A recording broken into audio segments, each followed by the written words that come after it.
The conference room felt smaller than usual that morning. I sat there watching my boss tear into someone who didn't deserve it. Devin Hayes, our VP, was ripping apart a young designer named Amy for missing a deadline that wasn't even hers to hit. Her hands were shaking. Everyone else just stared at their laptops, pretending they couldn't hear her voice breaking. I knew that feeling. The one where you want to disappear into the floor, where you wish anyone would just say something. So I did. Devin, that wasn't her fault. The client changed specs 3 times last week. The room went dead silent. Devin's head turned toward me slowly like a predator spotting movement. Then he smiled, not a friendly smile, the kind that says you just made a terrible mistake. "Excuse me," Devin's voice was ice cold. I swallowed hard but kept going. "I'm just saying the timeline wasn't realistic after all those changes. Amy did everything she could." Devin stood up from his chair. The whole floor could probably hear him now. "So you're undermining me in front of my team?" My heart was pounding. "I'm not undermining anyone, I'm just stating facts." He laughed, actually laughed. Then he said the words that changed everything. "Pack your desk, you're done here." I sat there frozen. Someone gasped. Amy looked horrified. Devin pointed at the door. "Now." I stood up on shaking legs and walked out while 30 people watched in complete silence. Nobody said a word, not one person. My hands wouldn't stop trembling as I emptied my desk drawers. 3 years of work shoved into a cardboard box. People walked past pretending they had somewhere important to be.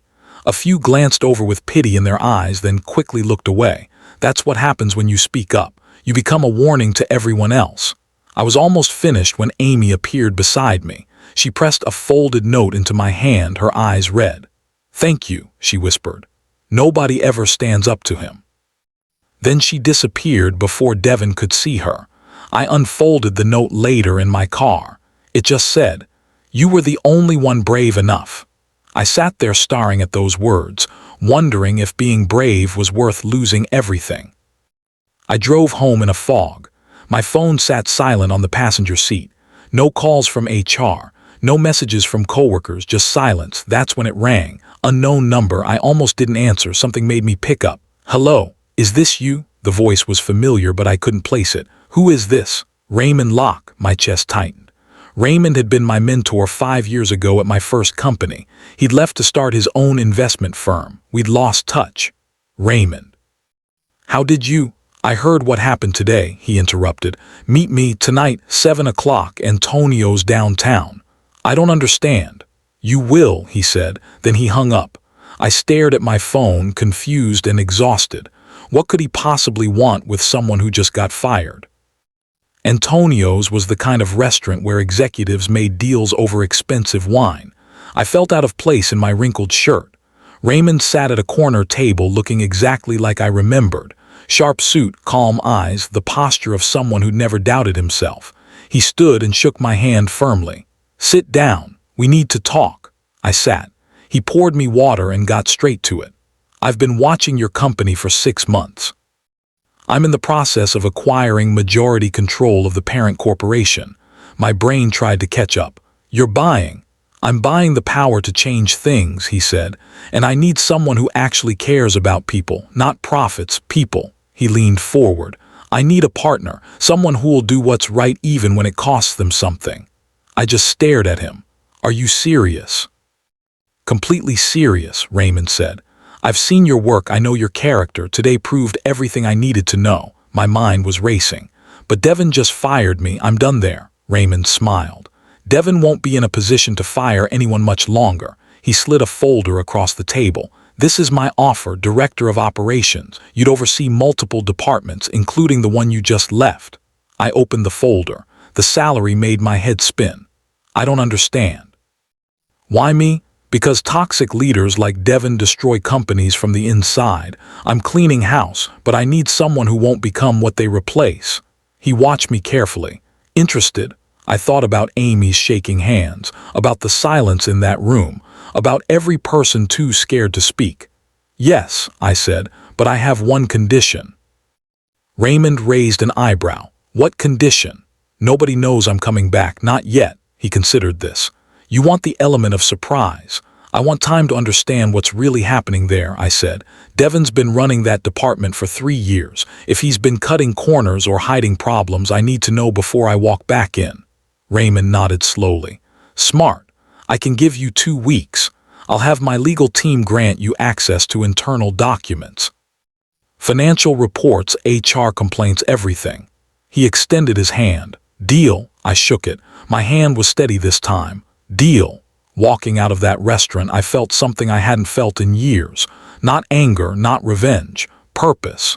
Devon had made a mistake today. He'd revealed exactly who he was, and now I was going to reveal everything he'd hidden. The next morning I started digging. Raymond's team sent encrypted files to my laptop. Budget reports, personnel records, email archives. I spent 12 hours reading. What I found made my stomach turn. Devon had been reallocating department funds for 2 years, marking failed projects as successful, inflating performance metrics. All technically legal because he'd gotten approvals, but the approvals came from HR. And the language in those approval requests was exactly like Devon's usual style. Manipulative, vague enough to provide cover, specific enough to get what he wanted. I made a spreadsheet, every questionable expense, every suspicious transfer, every project that failed but got reported as a win. The pattern was clear. Devon protected himself by making everyone else look incompetent. Then he fired them before they could question him. I needed more than numbers, I needed voices. I tracked down former employees who'd left the company in the past 2 years. Most didn't want to talk, too scared, too hurt, but 3 agreed to meet me for coffee. Their stories were identical. Devon would give impossible deadlines, then blame them publicly when they couldn't meet them. He'd take credit for their ideas, humiliate them in meetings, make them feel worthless. He loved firing people, one woman told me. Her name was Monica. She'd worked there for 6 years before Devon pushed her out. The day he fired you, someone sent me the video. He was smiling the whole time. My jaw tightened. Video? It's everywhere internally, she said quietly. People are scared, but they're also tired. Nobody's happy anymore. I thanked her and left. That night I couldn't sleep. I kept seeing Amy's face, Monica's exhausted eyes. Raymond called me 1 week in. Board dinner tomorrow night. I'm introducing you to the key players. My stomach flipped. Already? Trust me, they're ready for change. Devon's been making enemies. The dinner was at a private club. 5 board members, Raymond and me. I wore my best suit and tried not to look nervous. Raymond introduced me simply. This is my new director of operations. He's going to help us rebuild integrity. I spent 2 hours answering questions. What's your leadership philosophy? How do you handle conflict? What's your vision? I told them the truth. That leadership means protecting your team, not throwing them under the bus.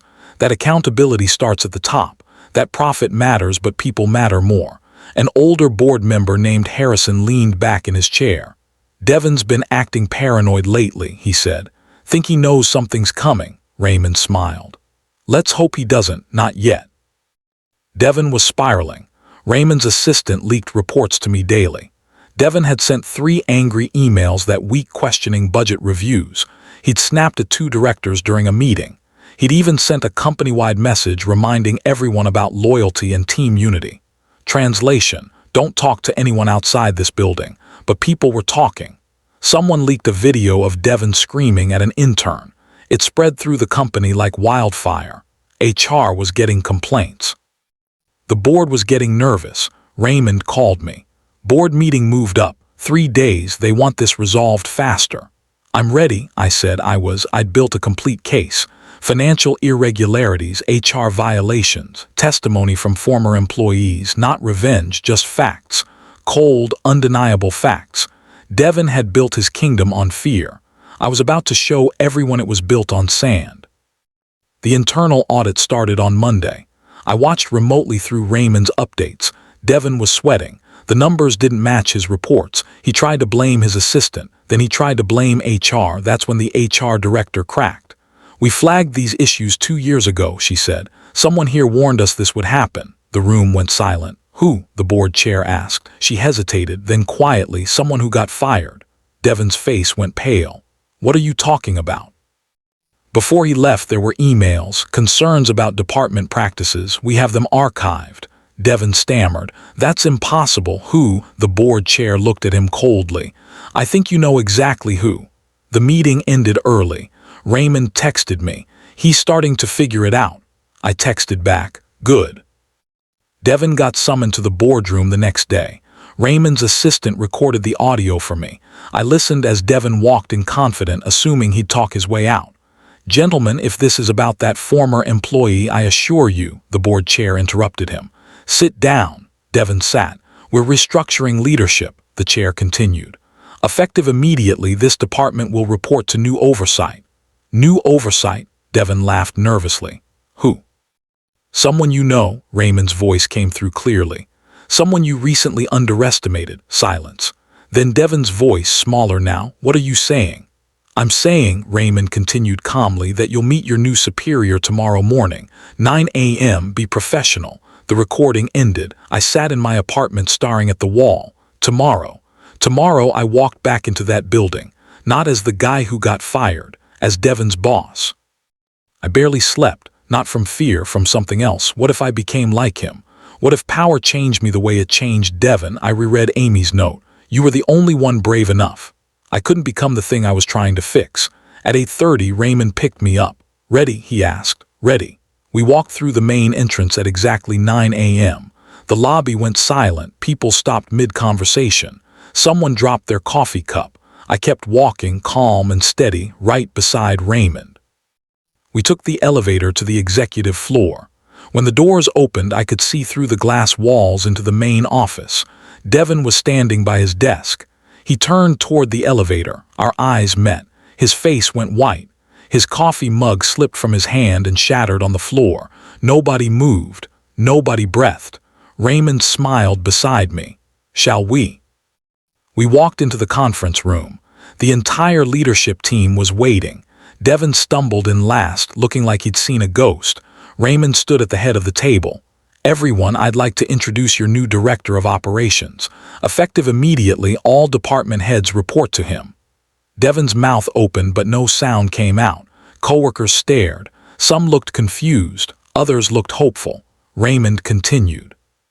He'll be reviewing all current projects, personnel decisions, and budget allocations. Full transparency, full accountability. Devin finally found his voice. This is insane. He was fired for insubordination. I spoke for the first time. No, I was fired for telling the truth. The room temperature seemed to drop 10 degrees. And now, I continued calmly, we're going to review exactly what's been happening here, starting with the numbers that don't add up. I opened my laptop and projected the spreadsheet onto the screen. Every questionable expense, every failed project marked successful, every employee pushed out after raising concerns. I didn't raise my voice, didn't make accusations, just presented facts. These are budget transfers from the past 18 months, I said. Each one approved by HR but initiated from this department.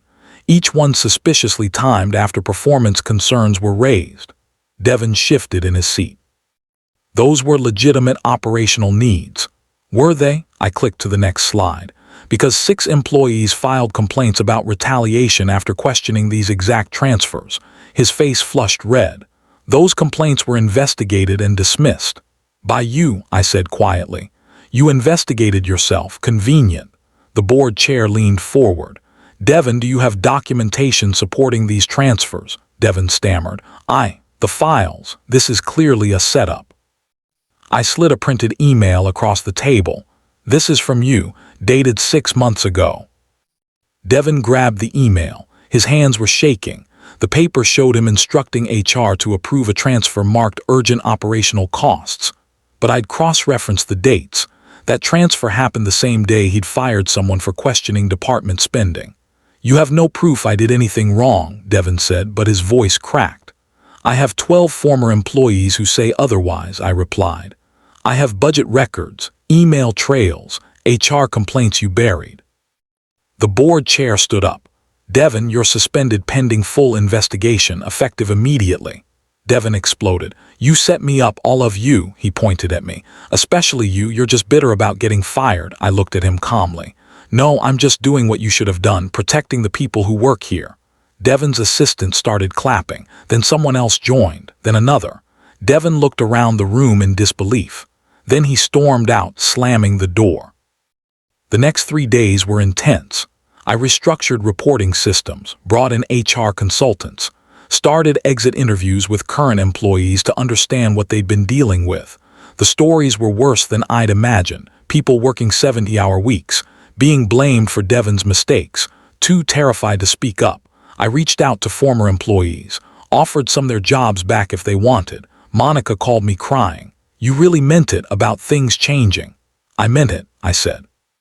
By the end of week 1, the office felt different. People smiled more, talked more. The fear was lifting slowly. I saw Amy in the hallway. She looked at me with tears in her eyes. "Thank you," she said, "for not forgetting."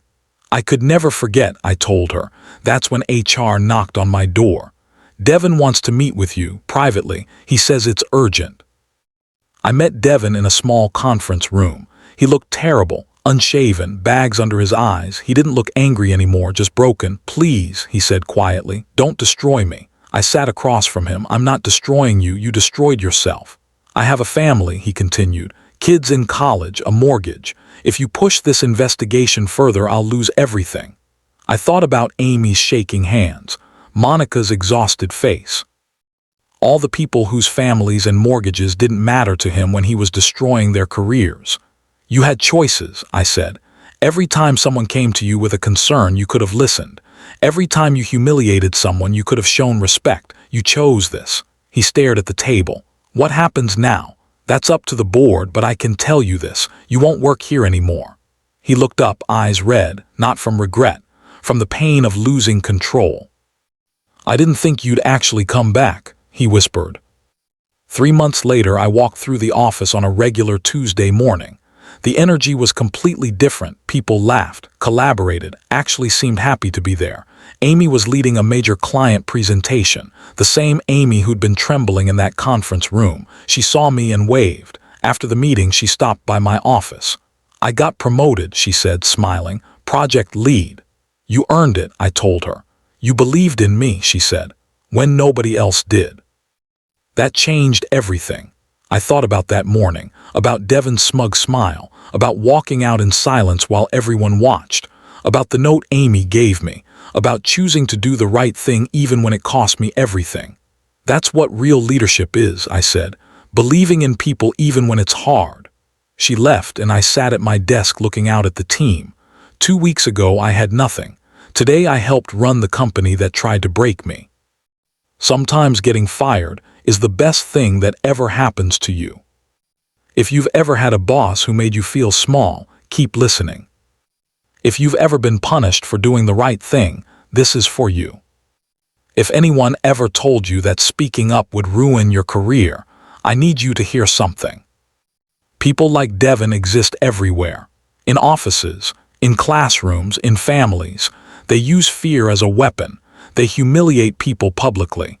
They silence anyone who threatens their control. But here's what they don't understand. The people they push down don't stay down. The ones they humiliate don't stay silent forever. The ones they fire sometimes come back stronger than anyone imagined. Not because of revenge, not because of anger, but because pain teaches you things comfort never could. Because humiliation clarifies what really matters. Because losing everything shows you who you actually are. If you're watching this right now, something about this story touched you. Maybe you're going through something similar. Maybe you went through it years ago and you're still carrying that wound. So hear this clearly. Your comeback doesn't need to be loud. Your growth doesn't need an audience. Your transformation is already happening, quietly, powerfully, inevitably. And if you want more stories that remind you of your strength, stories about people who refuse to stay broken, stories that make toxic leaders nervous, then do something right now. Hit that subscribe button. Not for me, for the version of yourself that refuses to stay small, for the part of you that knows you're capable of more than anyone else believes. Subscribe because the next story might be exactly what you need to hear. Subscribe because your comeback is coming, and I want you here when it arrives. You're as closer than you think. Don't miss it.